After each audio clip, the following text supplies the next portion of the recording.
Well, it's fantastic to have Martin and Anna Smith with us. Thank you. You don't need much introduction, but I'm going to give one anyway. Martin and Anna have been married for 22 years, and they have nearly 22 years, 6 children, aged from 8 years old all the way up to 18 years old. Most amazing family. Martin, for many years, was part of a band called Delirious, and probably lots of us here, I learned guitar playing those songs, and just amazing what God did in and through that, really encouraging creativity and freedom and spontaneity in worship, and is now got a new band called Army of Bones, which we're going to hear a bit about. Anna, though, is unbelievable, definitely one of the most godly, kind... No, you are. Receive it. Absorb.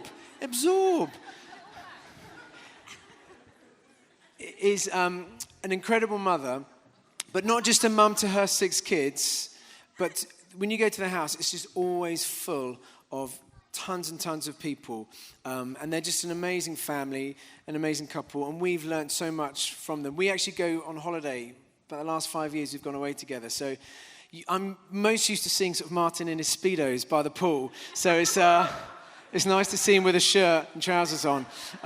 There's nothing wrong with Speedos on holiday. What I love is some people are thinking, really? Speedos, Martin? And I'll leave you in that kind of unsure whether I'm joking or being very, very serious. I don't wear Speedos, just to clarify. Yeah. Just a thong instead. Oh, sorry. Okay, let's remove any images of Martin wearing a thong on the beach. We should remember where we are, perhaps. But anyway, we have learned so much from you, and they've really cheered us on as a church. So it's really special at such an early stage that you're here, and we're excited just to kind of glean from you guys a bit. But just as we kind of start, it'd be great just to talk a bit about relationships, perhaps particularly the context for you of marriage. You've been married just nearly 22 years. Quickly first, how did you meet? Everyone loves a good love story. Wow. Well, thank you for having us. This is absolutely amazing. We've been hearing all the news, week by week over the last 2 years. Tim and Rach dreaming this up, and now this is it. This is a living miracle, and you're all here, and this is amazing to see everyone. So thanks for having us. But we met in a recording studio, and I was... Oh, we did. I was a young lad, and I was, working the controls, and this choir came in to record, and there was this very beautiful girl in the choir, and I was very distracted. Who was she? That was you. Yeah. No, that's not my story that I remember. Isn't it? No, I remember I don't remember. Well, you obviously didn't notice me, but no, maybe that's you. what it was. I remember it was my elder sister's wedding, and Martin was singing because you were working with my brother-in-law at the time, and you were singing. He sang at the wedding, and as soon as I heard his voice, I was like, "Oh, wow, he's got a voice." Like, set up a little bit. I was 17 at the time, and I just thought, he sounds interesting. And then afterwards, I was introduced to him, and I looked at what he was wearing, and he had this suit on, which was like 2 times the size of him. Apparently, it was his brother's that he had borrowed, and buttons were all done up in such an odd way. But anyway, so I thought, nice voice, shame about the suit, I remember thinking. So that's how we met. You've helped me over the years, haven't you? I don't know about that. Thank you. And so, marriage, your relationship, what have been some of the keys to sort of keep the love alive, to keep the kind of, to keep investing in that relationship through good times, more challenging times? What kind of some of the things that you've worked on over the years? Well, I mean, there's no special secrets, are there? But I mean, we just enjoy hanging out, and we really enjoy each other's company. I feel like I got lucky, and if I can say that. And I really do, and so it's always been good, and it's just been amazing to sort of grow together, isn't it? And it's been great. I think that of course every marriage has its struggles and its battles, and at times, actually, by the way, I'm the one that's lucky. I think that but every marriage has its stuff, doesn't it? I mean, there has been some really hard times where actually I really struggled, by the way. And Now's the time to yeah, share. I just share it with you all whilst we're here. It feels like family, so. But I think, just working through that stuff, being really honest together, and just working through that stuff. For us, we've battled through that, and I think, I love Martin more than I ever have. And I think that, that is because we've been to those places where actually it's been super tough. And we've fought together, both of us have. And I think that that's been one of the things that's really helped us keep going. We, just off the back of that, we heard, Tim and I heard this guy, this amazing pastor, talking about the idea that we all need a storm shelter. That where the storm is inevitable.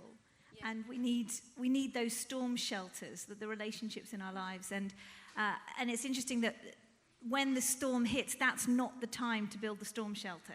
You need to build the shelter before the storm. And I'm interested, you will have experienced storms, and maybe, you want to talk about some of those, but how have you built a storm shelter so that when you hit those tough moments in life, what's your go-to? What do you do? I think one of the things for me is church. That is fundamental for me, to have a local church of people around me, bodies. But of course, you don't tell everybody everything. And I think in those storms, having a few good truth-telling, Tim and Rach have been that for us, and a few other people in our church, and my sister in particular. Just having a few people that you can just be super honest with, and just tell them and listen to what they would advise, listen to their wisdom. Get that for me has been when those storms have happened, and the storm shelter as well. I would think building in time together. That for me is one of the things that I think is super important. If I haven't had time with Martin, I think that when the storm hits, you haven't really got much to. So and when I say time together, I'm talking about a walk along the beach. I'm talking about chatting, I'm talking about, holidays, all those things for me, I think for us and as a family are super important for when those things hit. Yeah, I think that you have to make a few mistakes along the way, don't you, to then realise how it works, and we've made loads of those. So I think that partly it's not staying together and all that is not just an emotional sort of, we love each other, but it's being smart as well. Trying to be smart with it, and realising that busyness is the killer of any relationship, isn't it? If you're both too busy and to even look each other in the eye in the morning, that's the killer.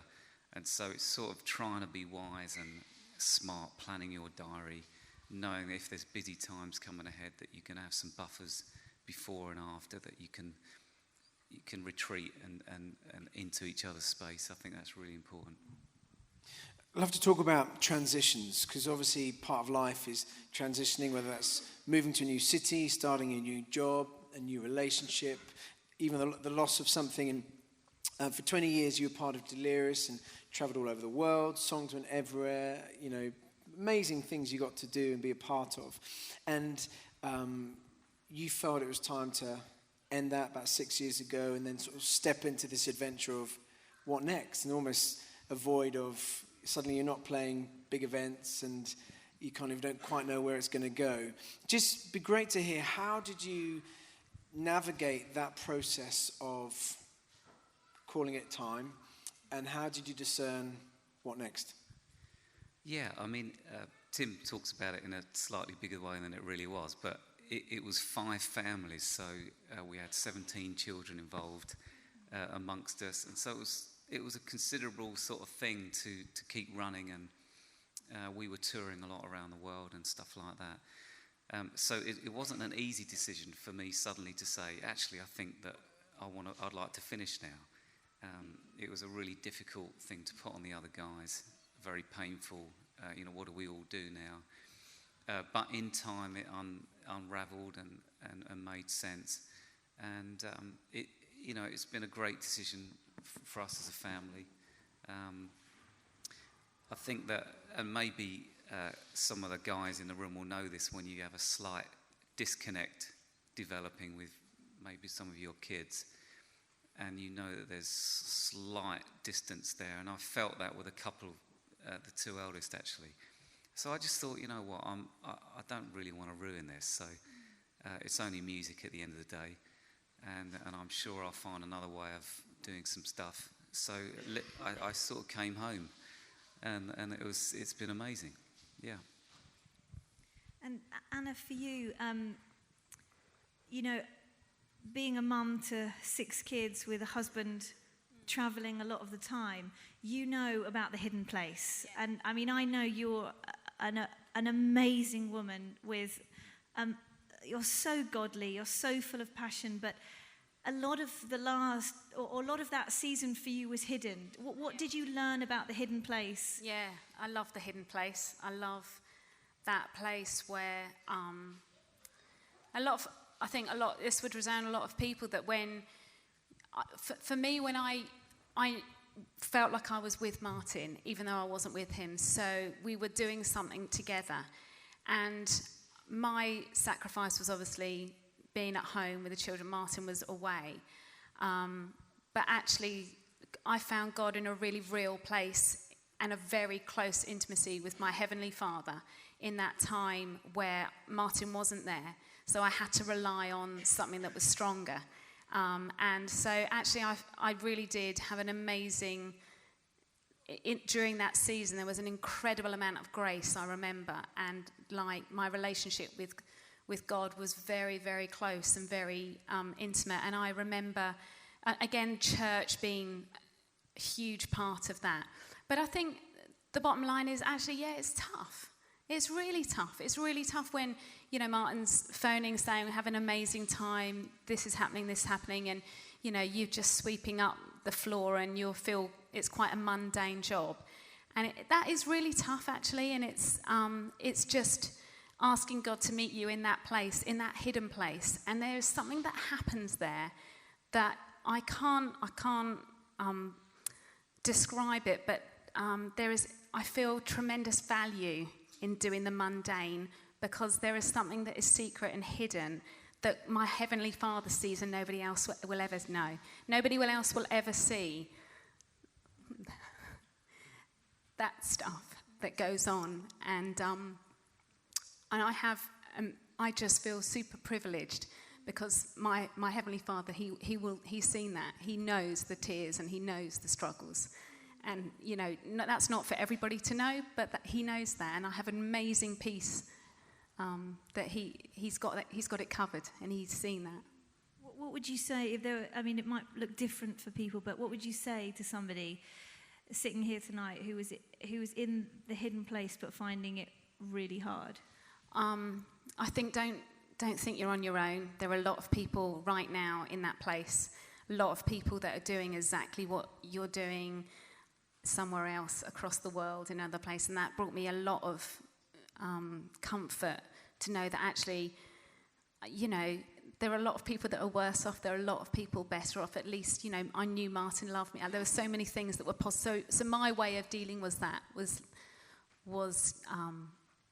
to think positively. But I think, you know, if anybody is feeling that tonight, I would just encourage you to talk to somebody as well. Talk to somebody, open that up. Don't let that be just something you're struggling with. You know, pray together. And but also, I kind of cherished that hidden. I kind of liked that it was an intimate thing. Yeah.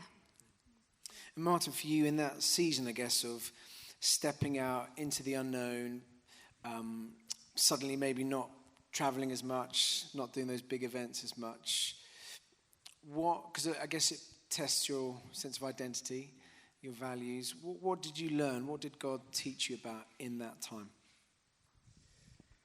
Yeah, I discovered that I had an ego.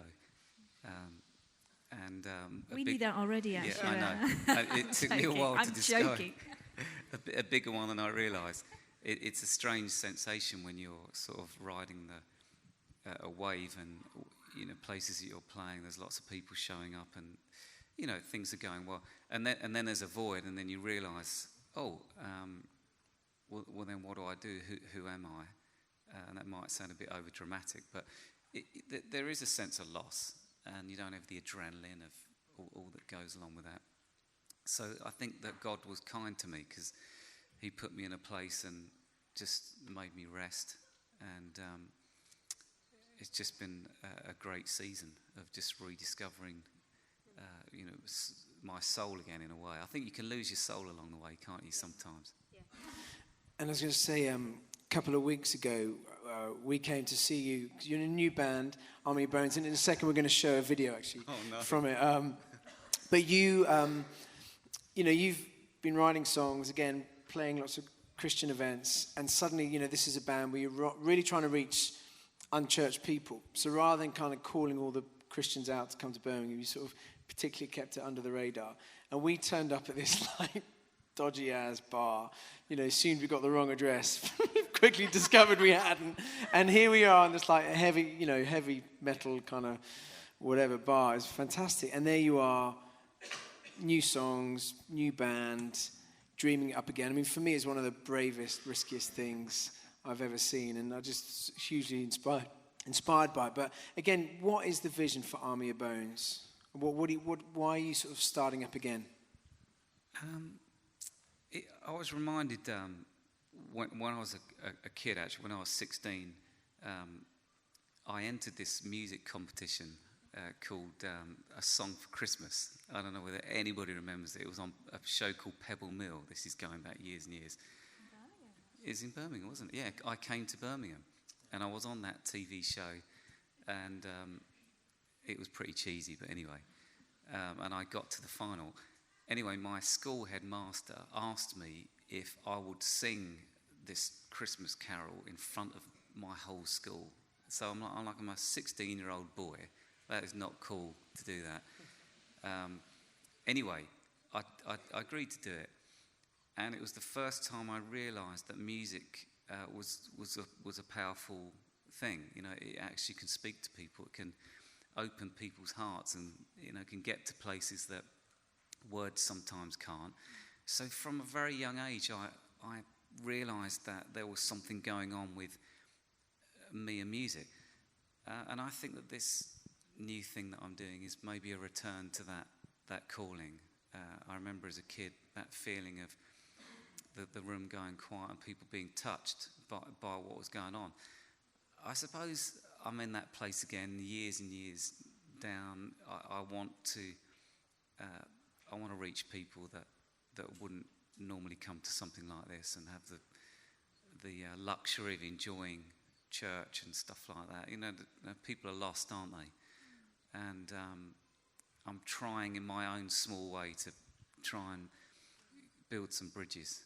And it may not make complete sense to people everywhere, but I'm on a journey with that. Let's just watch a little clip of this video, and then I'd love to ask you more about creativity, risk.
You're all desperate to see the end. Basically, Martin turns up with a massive bazooka and and wins. No, tell us about that song. And again, that process of a music video is kind of guns, mean-looking men. It's not necessarily what you'd think of in terms of church, but actually, I'd love to know, how do you begin that process? How do you work out how far to push it? Well, as I said, I'm on a journey. I'm not saying that's everybody's cup of tea, that sort of video, but I'm working with all sorts of different people, and that's very exciting. People that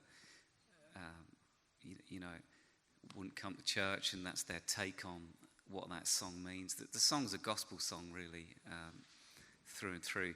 So yeah, I'm just trying to have some fun with it and see where it can go. But also, it's meant for another audience, and so I'm trying to reach people that, as I say, it's where church is not on people's radar.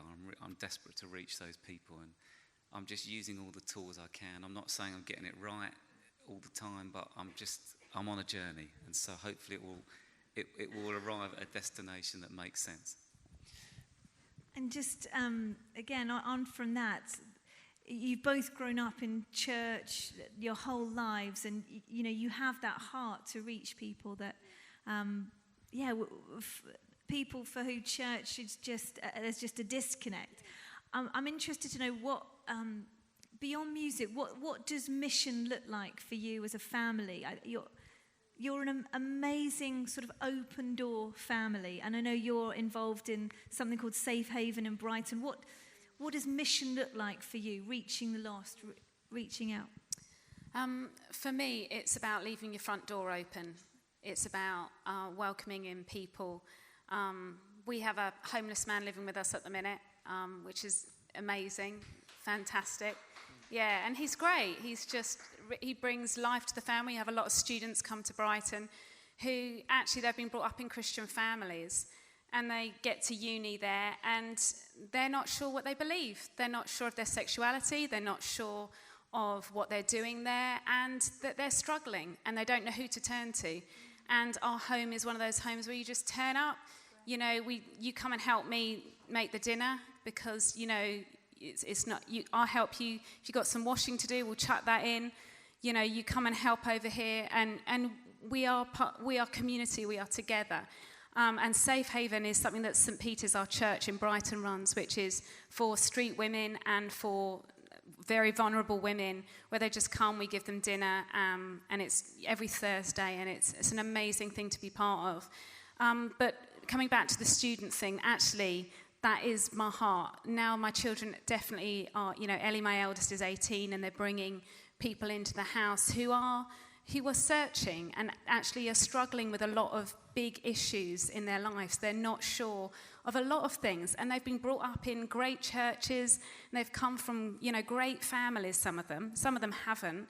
Some of them are just working everything out, and they are stuck in uni, and they're thinking, I'm not sure what I think anymore, and they're struggling with all sorts of things. And I think, as church, we need to open our homes to these people and to be just alongside them, having those conversations around the table, being, I feel like brother and mum and auntie to a lot of them, because you just want to be with them in what they're going through.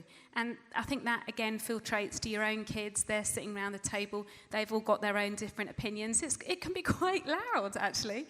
Having them all around, everyone's talking about what they think, where they've come from. That to me is what ministry in Brighton for us looks like at the minute. And then you were saying about your relationship with God and that sense of the closeness with the Heavenly Father and the things you're doing. But Martin, with you, how do you hear from God? Your songs often are very prophetic, kind of really capture a cry of what we'd love to see happening in our nation and beyond. How does that work? Does it just float down from the sky? Yeah, I don't know. I don't think I hear from God any more than anybody else, but I do. I enjoy listening to people talk. Maybe it's the songwriter bit in me that enjoys picking up little threads from conversations, or if I'm reading something or watching TV or whatever it is that's happening, there's something that's being said, isn't there? If you listen close enough. So I do.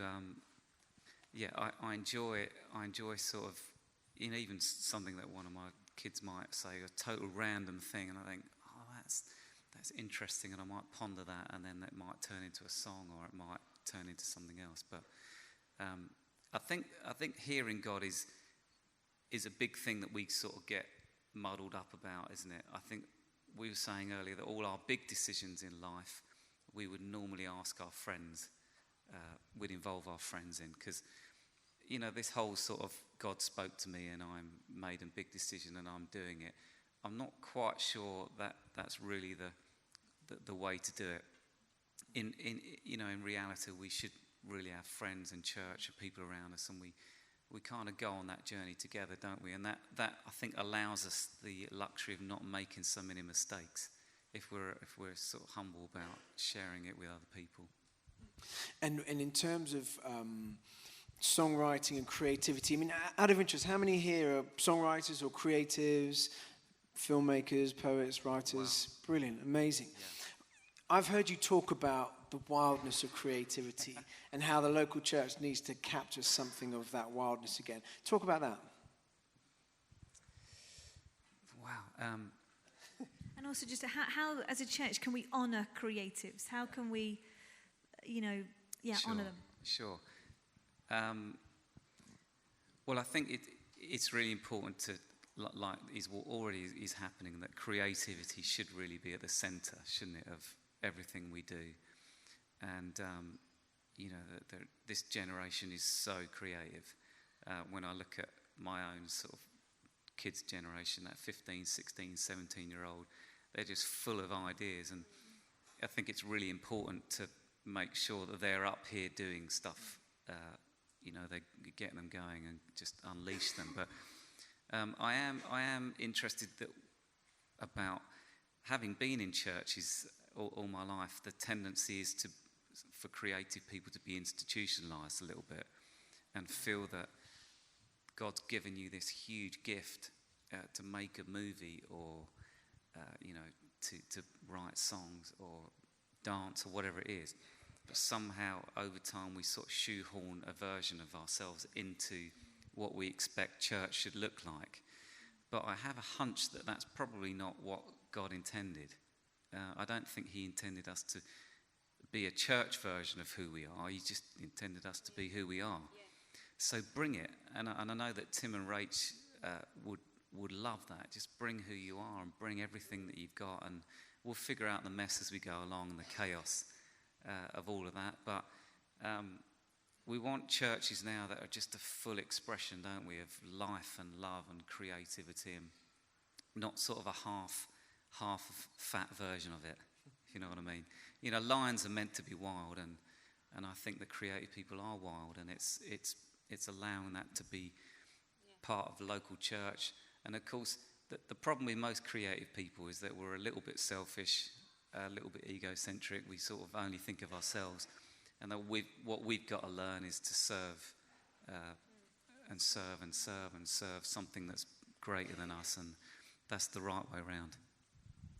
And thinking about, students, young people, what if you could sort of speak to your 16, 17, 18-year-old self, what would both of you say? What are some of the encouragements you would give to yourself, however many years ago? Yeah, I think I'd tell myself to chill out a bit more, and to trust God more. I think there's a tendency, and I have it even now, is just to rush to get an idea and to sort of try and push it up the hill and rush it. And God's timing's an amazing thing. That when God's involved in the timing of something and it's ready, it's like a ball rolling down a hill rather than the other way up, trying to push something up a mountain, which wears us out, exhausts us, and all that sort of stuff. So I think that I would tell myself just to be a bit more patient. Yeah, think me to trust more. I think I needed, 18-year-old me needed to trust more and just to, probably be patient as well. I think I'm quite a go-getter and try and run and get things rather than actually, just be a bit more patient. And to keep his mouth shut sometimes, not be so critical and such a know-it-all. Final question, then we're going to worship a bit more. Martin, you can lead us. We're going to pray. But we're kind of at the beginning of this journey, planning a church. The vision is light for the city. We're aware Friday and Saturday night on Broad Street, it's 30,000 young people. They're not here. They're not at church. They don't know life Jesus offers. And that's the reality of kind of people we're trying to reach. But what would you say? You've been involved in churches over many years, ministry, you've got vision. What would be a couple of things you might say to us as a community, like a little charge? Wow. Well, it's just amazing to see everybody here. I think that's the first thing is, as I said earlier on, this is just a miracle. And it's going to keep growing, isn't it? And it's going to keep growing and morphing into something. God's going to keep giving you ideas and ways of reaching your city. But it takes a lot of sacrifice. And I think that's the big thing, isn't it? We all have to ask ourselves every day is, am I willing to pay the price for seeing a city won back, to see a city come alive? And that's a lifelong commitment of every day, laying down your life and saying, I want to do what you want to do, God, and I'm in. So I think that that's the problem probably historically is that we have a tendency of, especially in the West, it's just we're sort of half in. And it doesn't really do anybody any favours, does it, in the end? Because the city's confused by that, and then when we're confused. And I think it's just love. It's love, isn't it? Loving each other, welcoming people in, and just keep building bridges with people. Keep building bridges. Let's not pretend we know it all, but let's just keep loving each other and loving people. And I think that the other massive thing as well is that we can have all the greatest strategies in the world, all the brilliant ideas, but family's massive.